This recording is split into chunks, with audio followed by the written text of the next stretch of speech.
Ohm's Law. Ito yung principle, concept, or formula na pag hindi mo naintindihan, hindi ka pwede maging engineer. Kaya sa video na ito, intindihin natin ito. Pag-aaralan natin kung ano ba ang voltage, ang current, at saka yung resistance. Tapos yung relationship nila sa isa't isa. Let's go! Okay, alam natin na ang Ohm's Law ay yung mga formula na ito, di ba? V is equal to I times R. I is equal to V over R. Tapos R is equal to V over I. Ayan. Alam natin na ito yung Ohm's Law, yung formula niya. Pero ano yan? Anong sinasabi niyan? Di ba meron pa tayong triangle para madaling i-memorize yan? Yung V, tapos I dito, tapos R. Ayan. Pero ako hindi ko to ginagamit. Nagtra-transpose na lang ako gamit ito or ito. Depende, kahit ano dyan. Pero yung mga gumagamit nito, ganito nila gamitin. Pag kukunin nila yung V, tatakpan nila ito. So, ang matitira I times R. Ayan, ito yun. I times R. Tapos kung kukunin yung I, V over R yung matitira. Tapos kung kukunin yung R, V over I naman yung matitira. Ganon. Ganyan nila ginagamit yung triangle. Okay, gets. Alam natin to. Alam natin yan. Memorize natin yan. Pero ano ba ang ibig sabihin yan? Para maintindihan natin to, gagamit tayo ng analogy. Ang madalas na analogy yung pipe analogy, di ba? Yung meron kang tubo, tapos merong tubig sa loob. Pero gamit na yan, kaya ayoko yan gamitin. Ibahin naman natin. Bali doon sa yung may tubo, tapos may tubig sa loob. Yung pressure ng tubig, yung voltage. Yung current, yung kung gaano kabilis itong tubig dumaloy dyan. Tapos yung resistance, kung gaano kaluwag yung tubo mo. Kung nilagyan mo yan ng sikip dito, ayan, pinasikipan mo, ito yung resistance. Kasi nire-resist niya yung flow ng water, which is yung current. Okay, yun yung sa pipe analogy. Ngayon, gamitin natin ng iba para maiba naman. Isip tayo ng ibang analogy. Sabihin natin merong spring dito. Tapos, may panulak dun sa dulo. Tapos, meron tayong mga cart dito. Tapos, ito yung daanan natin. Ay, green pala. Ayan, yung panulak natin ay green. So, ito yung spring na may panulak, yan yung voltage. Tapos, yung current, yung cart, titignan lang natin mamaya. Tapos, yung resistance, yung daanan. Gamitin natin yung analogy na yan para maintindihan natin yung voltage, current, tapos yung resistance. Una, ano ba yung voltage? Sabi sa definition, electric potential difference, di ba? Minsan, electromotive force, marami siyang pangalan eh. Pero mini-measure lang ng voltage yung gaano kadami yung energy per unit of charge. Or pwede rin nating sabihin na joule per coulomb. Yan ba spelling ng coulomb? Basta coulomb. Itong joule per coulomb, unit yan ng energy tapos ng charge. Okay? Kaya kung binigyan kayo, kunyari 2 joule tapos meron ka daw 4 coulomb. Ganyan na lang. Sarili ko ng spelling yan. E di, i-divide nyo lang. 2 joule, yung energy muna, divide nyo sa 4 na coulomb. Ay makukuha nyo, 0.5 volts. Diba? Kasi 1 over 2 ang kakalabasan dyan. So, energy divided by charge. Ganun lang yon. Isa yon na formula ng voltage. Pero para maintindihan natin, ilagay natin sa layman's term, yung madaling maintindihan. Yan yung tagatulak ng mga electrons. Kung gaano kalakas yung pagtulak niya. Yung force na kailangan para itulak niya yung electrons. So, tulak lang yan. Sipin nyo na lang na tagatulak yan. Tagatulak or tagahila. Yung hila na part, i-explain ko mamaya. Pero yung tulak, hila, sa kanya yan. Tulak or hila. Kay voltage yan. Okay, lipat na tayo kay current. Si current naman, A yung unit niya. Kanina, di ba si V, volts, V. Tapos si current, I ang ginagamit. Tapos ang unit niya ay ampere, A.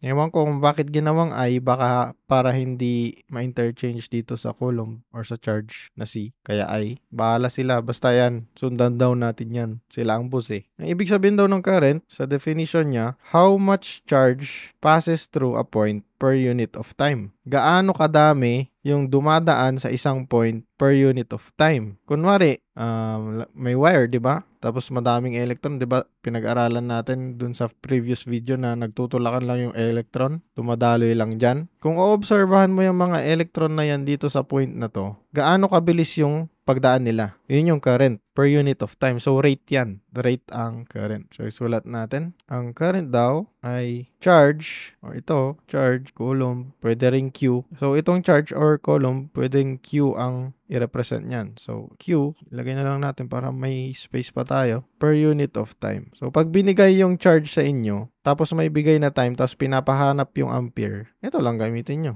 Yung definition niya mismo. Charge per unit of time. Ganon. Okay, madali lang i-gets, no? Kung gaano lang kadami yung dumadaan sa isang point na mga electron per unit of time. Gaano kadami. Ito yan, current. Dito naman tayo sa resistance. Yung resistance, R, ang unit niya ay ohm, tapos ang symbol niya ay ito, yung omega. Omega ang tawag dyan. Ito naman, ang definition niya, how much electric charge is resisted or impeded. Kaya siya tinawag na resistance. Gaano niya pinipigilan yung flow ng mga electrons doon sa loob ng wire natin. Gaano niya yan pinipigilan mag-flow. Kunyari, kung merong impurities dyan, yung mauuntog-untog yung electron, yun yung resistance. Yung pumipigil sa pagdaan ng electron. Ayan, so intindihin natin to. Itong drawing natin. Dito natin maiintindihan yung Ohm's law. So sabi natin ito yung voltage, tapos maglagay tayo ng taga-observe natin na camera dito. Ayan, tayo natin dyan. Yan yung point kung saan tayo mag-observe. Tapos ito yung daanan. Okay, tignan natin yung relationship nila sa current. Anong relationship ng current sa voltage? So ang Ohm's law, itong inaaral natin relationship between dito sa tatlong ito. Anong relationship ng voltage sa current? Pag hinila natin ito, itong spring natin ng sobrang hila dito sa dulo, mas malakas yung voltage niya, di ba? Kaya pag binitawan natin yan,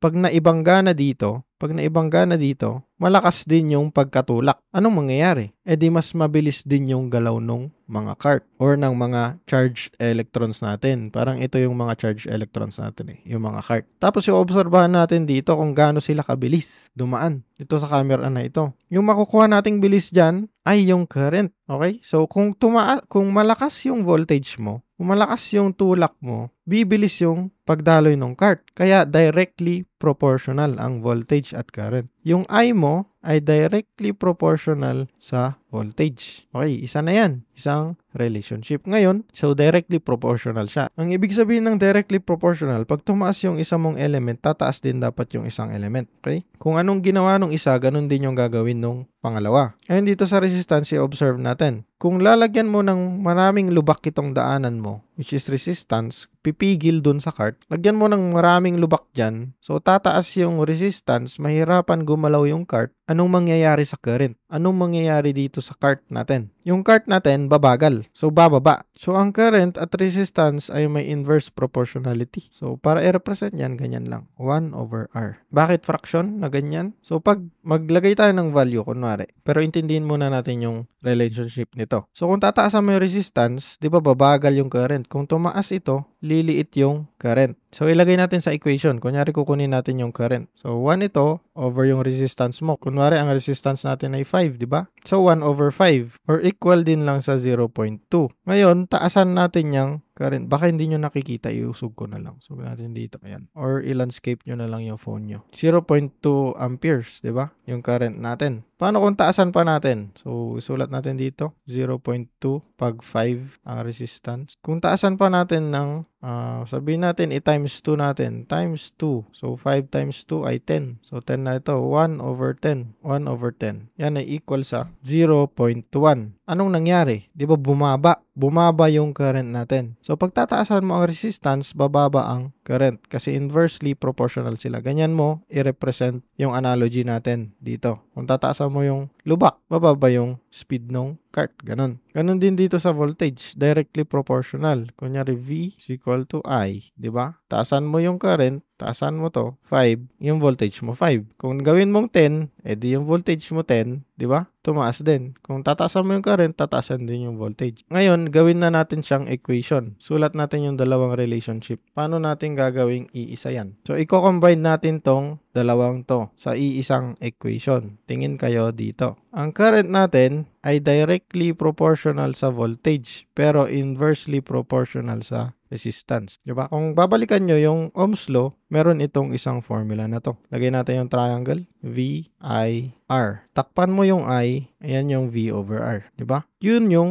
ini-explain ng Ohm's Law. Yung relationship nung tatlo. Ano bang mangyayari sa voltage mo pag in-increase mo yung current? Ano bang mangyayari sa current mo pag in-increase mo yung voltage? Ano bang mangyayari pag dinoble mo yung resistance? Ganon. Ini-explain lang niya yan. Gamit itong equation na ito na nakuha natin sa proportionality na ito. Na nakuha natin sa analogy na ito. Diba? So, kung makikita nyo na yan dito, kahit hindi nyo na i-drawing to. Kung tinaasan mo to, gawin mong 5, so hinila mo to papunta dito ng mas malakas. Tatawis to ng mas mabilis, tataas yung current. Tumaas yung voltage, tataas din yung current. Kung tinaas mo yung resistance, bababa naman yung current. So pag may nakikita kayong equation, kahit ano man yan, kahit hindi Ohm's Law, pag nakita nyo, yung relationship ay nasa baba ng fraction, tapos may equal, tapos nandito, inversely proportional na yun agad. Kasi pag tinaasan mo to, malamang bababa yung value nito. Tapos, directly proportional naman kung parehas na nasa taas ng fraction. Ito nasa taas ng fraction, di ba? Over 1 lang yan, nasa taas din siya. Directly proportional yun. Tataas to, tataas din yan. Ngayon, next, na gawin natin, intindihin na natin kung nasa circuit na siya. Mag-drawing tayo ng simpleng circuit. Sabihin natin may battery tayo dito, tapos dito yung positive, tapos may negative. Lakihan natin yung battery. Sabihin natin may mga positive dito, yan. Tapos may mga electron din. Electron dyan na negative. Tapos dito sa negative terminal, mas madami yung electron.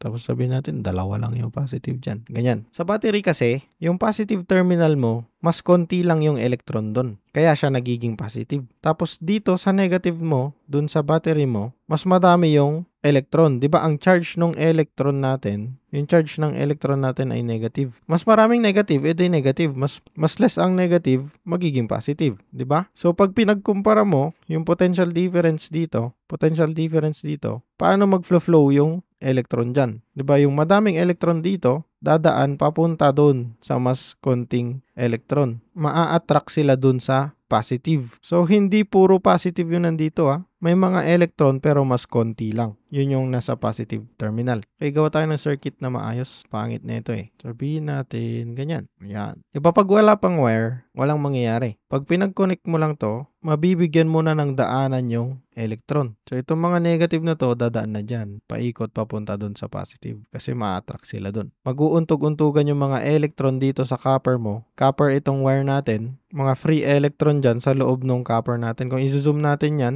lagyan na lang natin ng ganito kunwari. Ayan. Sinum natin yung wire natin, may mga electron dyan na nakalaya, mga free electron. Nag-uuntugan lang yung mga yan. Tutulakan hanggang mapunta dito. Para maintindihan nyo yung atomic level na paggalaw ng electrons, yun yung previous video ko. Ngayon, di ba, maglagay tayo ng resistance dito. So, paano natin yung i-represent? Di ba, sa schematic diagram, ang nakikita natin ganyan. Which is parang logical naman. Kasi, pipigilan niya nga yung flow ng current. Di mahihirapan yung mga electron dumaloy dito, di ba? Kasi, pa-zigzag-zigzag Kaya siguro ganun yung symbol ng resistance. So, gamitin natin yung Ohm's Law. Sabihin natin 12 volts to. Tapos, may current ka dito na 2 amperes. Ayan. So, ang ginagamit natin dito yung conventional flow ng current Kasi yung electron flow, yung flow ng electron mismo. 'Di ba ang daloy ng electron, gusto nila pumunta from negative to positive kasi attracted sila dun sa positive. So, ito yung positive terminal, ito yung negative terminal. Sulat natin yan. Ayan. Pag electron flow, kung paano dumaloy ang electron? Galing dito, syempre, papunta sa positive. Pero ang ginagamit natin, madalas, tas yung tinuturo sa school, yung conventional flow. Yung paganon, opposite nung electron flow. From positive to negative. So, yun yung gamitin natin. Positive to negative. Sabihin natin 2 amperes yan. Hanapin natin yung resistance. Ano yung resistance mo dito? Di gamit ka nito, di ba? Kahit wag mo na i-memorize yung triangle, pakita ko na lang sa inyo kung paano gamitin ang ganito lang na formula. Kahit yan lang i-memorize nyo or yung V is equal to IR. So, sabihin natin ito. Yan lang memorize mong formula, isa lang. O di i-plug in mo yung mga values mo. Ito yung voltage, ito yung current, ito yung resistance. So, current mo, 2 amperes. Tapos yung voltage mo, 12 volts. Tapos may resistance ka dyan. Paano mo kukunin yung R? Di mag-multiply ka ng R dyan. pati dito, 'di ba? Para ma-cancel 'yan. R na lang ang matitira dito. So R times 2 amperes, pero wag na natin gawin 'yan. Shortcut na natin. Ito, i-divide pa natin ng 2 amperes, itong buong 'yan. So lilipat yung 2 ampere dito. Cancel 'yan. Matira yung 2 ampere diyan. Ang R mo ay equal sa 12 volts divided by 2 ampere. Yan ay equal sa 6 ohms. Ayan, ganyan lang gamitin yung Ohm's law. Pero anong nakikita mo dyan? Ano yung sinasabi niyan? Kung 12 volts ang meron ka, 12 yung lakas ng tulak sa mga electrons mo, tapos 2 yung bilis ng electrons mo, makakakuha ka ng resistance na 6 ohms. Ganon. Yun lang yung sinasabi niyan. Kung wala naman yung volts, edi gamitin mo lang ulit to, di ba? I-plug in mo yung R, plug in mo yung I, ito, buong to, multiply mo sa R. Cancel dito, papunta dito yung R, di ba?